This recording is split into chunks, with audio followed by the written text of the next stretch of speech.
Okay, it's pet peeve time today as we start the new betting week. One of my pet peeves, one of the things that just infuriates me in the 20 plus years I've been doing this for a living, is when I hear handicappers try to rationalize a loss. I'm sorry, a win is a win. A loss is a loss. It's black and white. There is no gray. There is no middle rail here. There's no in between.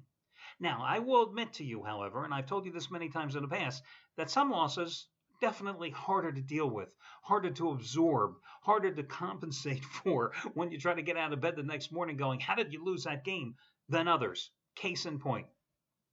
Yeah, last night. Fourth ever 20-dime NBA play of my career. I have the Milwaukee Bucks. They're laying 9 at home against the Lakers. Going into the fourth quarter, I'm up 25 points. 25 points. I'm laying 9.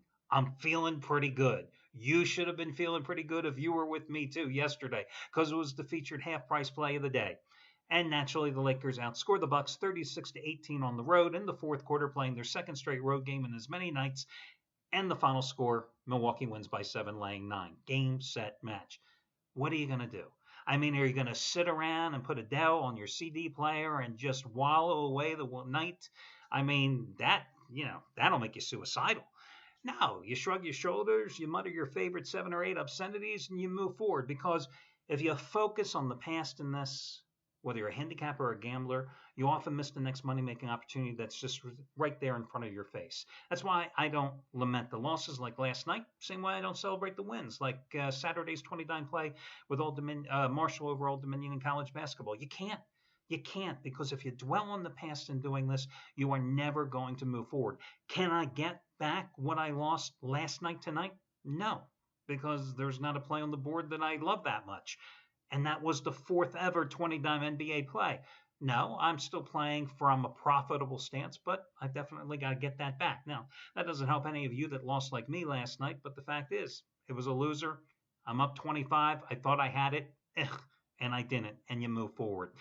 Naturally, the free play last night won. That was Miami of Florida holding on for the cover. Did you see the end of that game? Towards the second to last possession for Miami, the ball goes into the hands of a guy that's shooting 60% from the line, and he goes to the line for the front end of a one-on-one for Miami, and he hits the first, misses the second, and yet Miami still manages to pull off the cover and hold on for the win. Obviously, anybody that bet on that, they didn't bet on the Bucks like I did.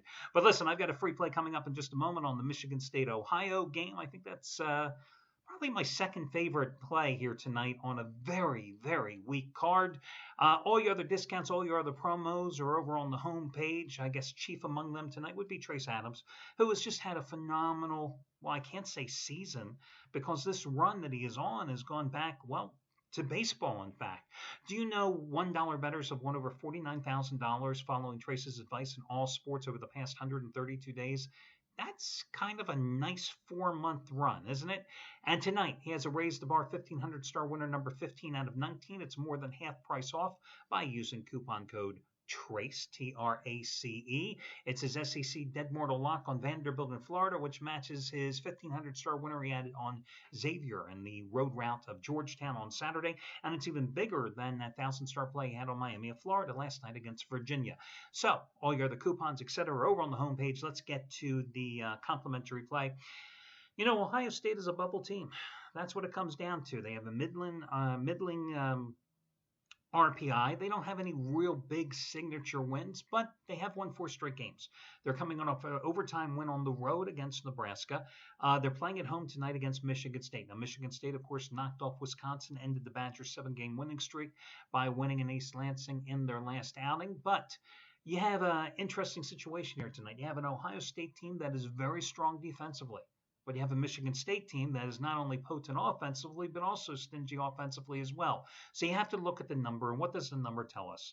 It is 6, maybe 6.5, depending on where you're looking at it. Now, I think Michigan State is the more rested of the two teams here.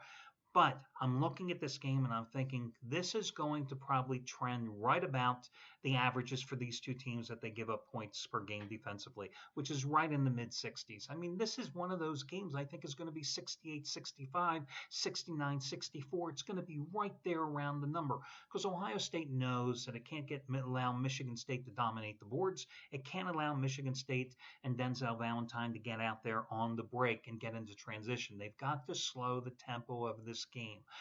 This is the first of two meetings between these two teams to close out the regular season in the Big Ten over the next 12 days. So I'm going to back Ohio State here, grab the points in this one, and go with them, noting that the home team is going on a 5-2-1 ATS run in the series. And again, I think Michigan State wins this game, but I just think it's going to be a 3 or 4 point game. I don't anticipate the Spartans losing it, considering they've won, 6 of their last 7 games, and they're playing so well here of late, but the only loss, I believe, was against Maryland, I believe it was, a few weeks back. So Michigan State wins it, but Ohio State gets to cover. You know, I looked at that Baylor-Kansas game tonight, and listen, Jonathan Motley, I don't know if you know who he is for Baylor, who's got an extended playing time here with Rico Gathers, who leads the Big 12 in rebounding at 10 boards a game and also is one of their top scorers at about 13 points an outing, missing 2 of the last 3 games because of flu-like systems.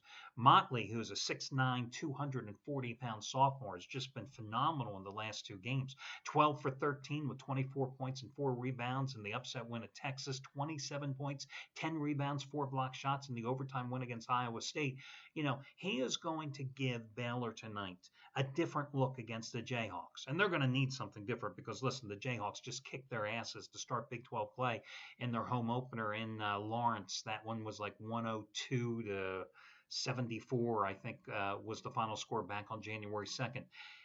But this is a Baylor team that has also been miserable at home here of late. 1-5 in their last 6 games at the Farrell Center and Waco. 0-5-1 ATS in the last 6 games in this series. 1-8 the last 9 times they've hosted the Jayhawks at home. Is this a trap line? It's 2. You know what Kansas has done. You know Kansas has played so well here on the road lately. 7 straight wins. They've won at Oklahoma. They won at TCU. They won at Kansas State. Baylor's coming off the wins against Iowa State and Texas, but this has been a very inconsistent Bears team. So I look at this game and I'm thinking to myself, boy, Motley's playing well. The Bears are seeking revenge. But then you got Kansas on this nice little run where their offense is in high gear. I don't know which way to go, to be honest with you. Baylor, so many times I've used Baylor as a free pick here this season, and I'm leaning toward them again tonight. But it wouldn't surprise me to see them lose this game by 7 or 8 either. So again, the official free play, the best of the worst among the free plays tonight, let's put it that way, because it's a lousy card, is once again going to be Ohio State. But I had handicapped the other game, so I figured I'd at least offer you a few notes of perspective and a word of warning to stay away from the damn contest. Good luck, everybody, and I'll catch you again tomorrow when we do this one more time.